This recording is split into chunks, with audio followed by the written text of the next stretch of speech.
guys, welcome back to my channel. Tonight on Saltiness Isn't Bliss, I have a fun recipe to share with you. So tonight I will be making Salisbury steaks with mashed potatoes on the side. So I have peeled and cut up some red potatoes, have those in the pot, so later on I'll show you what I add to my potatoes when I actually whip them up into mashed potatoes to keep the sodium level low. My Salisbury steaks have a fun surprise secret ingredient. That is ground bison. So I use 1 pound of ground bison, very low sodium. So that is the main reason that we love it. If bison's not your thing, any ground meat in 16 ounces or 1 pound will work. But if you have a chance to try this, I would recommend, because it is very tasty, very lean, very healthy. So I'm gonna cut this open, put it in my bowl, and then I will show you what else we're gonna add to it. Okay, we've got 1 pound of ground bison in our bowl. To that, we are going to add a 1/4 cup of half and half. So swapping out milk for half and half is gonna cut down on your sodium by a lot. 1/4 cup of panko breadcrumbs. I go with the panko for the same reason, that cuts down on the sodium a lot. And then 1 ounce of onion soup mix. So unfortunately that has a lot of salt in it, but we're only putting 1 ounce in there, so not overly, not an overabundance of salt that we're adding. So now we're just gonna mix that well. Once we get that all mixed up, we will turn it into our delicious Salisbury steak patties. Okay, so our meat mixture is all ready to go here in the bowl. So now I am going to spray my pan that I'm going to cook them in, just so they don't stick, because they do. That bison really loves to stick in there. So I'm just going to put 4 nice round sprays in there where my patties are going to go. Turn my burner on to medium. What we want to do is brown each side for about 5 minutes, and then we will add our delicious gravy on top, and then we're going to simmer those patties. So you just kind of grab a nice handful of meat and just shape it as best you can. Doesn't have to be shaped like anything in particular. I just kind of do like a nice oval, like a rounded oval, kind of just like that. And plop it in there. And then I move on to my next one.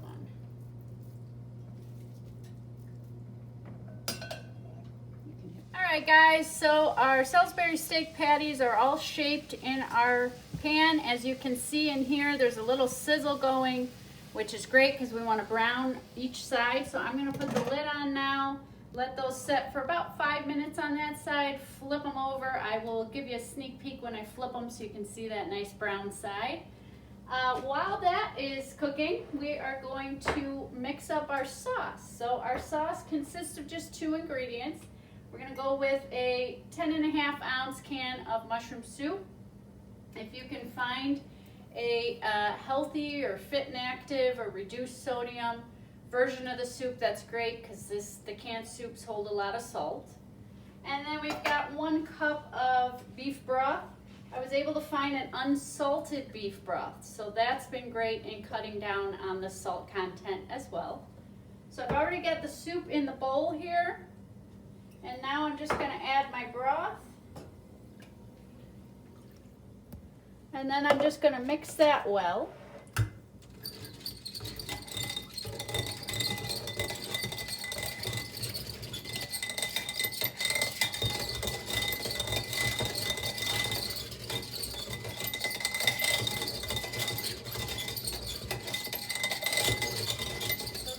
Delicious gravy all mixed together. As soon as our patties get browned on both sides, we will pour this over them, and then we're going to just let them simmer and cook. So I'll be right back in a moment. Okay guys, my Salisbury steaks are all nice and browned up in the pan there. I'm sorry I didn't get to show you flipping them. I got a little too distracted rinsing dishes and cleaning the kitchen as always. So now I am going to take my delicious gravy and just pour it in there over them. Zoom out a little bit here, sorry. And then I'm going to take a spoon, just kind of make sure the tops are covered. Put my lid on, simmer this on low to medium low for 30 minutes. In the meantime, I'm going to turn my potatoes on high, get those bubbling and boiling for at least 20 minutes. Then I'll come back and show you the wonderful fun prep to make those, to magically transform those into mashed potatoes. Hey guys, my potatoes are all tender here. I've drained the water out of the pot, and now I'm going to show you all the tasty ingredients I add to them before I whip them up into mashed potatoes.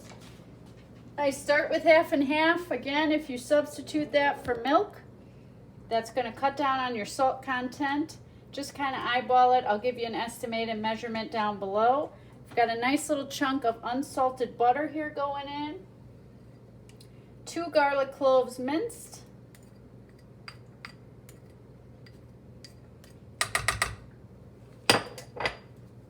Just a nice layer of paprika.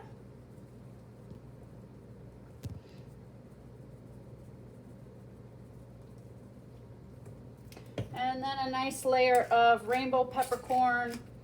You can just use black pepper, cracked pepper, white pepper, whatever you've got. So I like to use the electric mixer for my mashed potatoes. It just makes them nice and creamy, gets all the lumps out. I've hand mashed them as well. So whatever way you like to make them, even taking a fork and just smashing them down with a fork, whatever's easiest for you, whatever you've got at home. So I am just going to put my mixer in. I don't pre-mix any of the ingredients I added. I just kind of leave it like that. I start on the lowest setting. Just kind of start mixing that around. If it looks a little soupy at first, don't worry, because all that liquid will cream up and blend in there as you go. You can see that chunk of butter is still melting in there. And then once I get some of these lumps out and the liquid starts to absorb, that's when I'm going to turn it up and just keep going up as I go so that I can make sure all my lumps blend out and mix out. Alright guys, here is the fun part. So we get to see all our hard work in the kitchen take shape on a plate. So I am going to scoop up one of my Salisbury steak patties. I like to put some of this gravy right on top, so I just use a little ladle here. Put some of that goodness right on there. You can always just use a spoon if you don't have a small ladle. Scoop up some of my whipped mashed potatoes.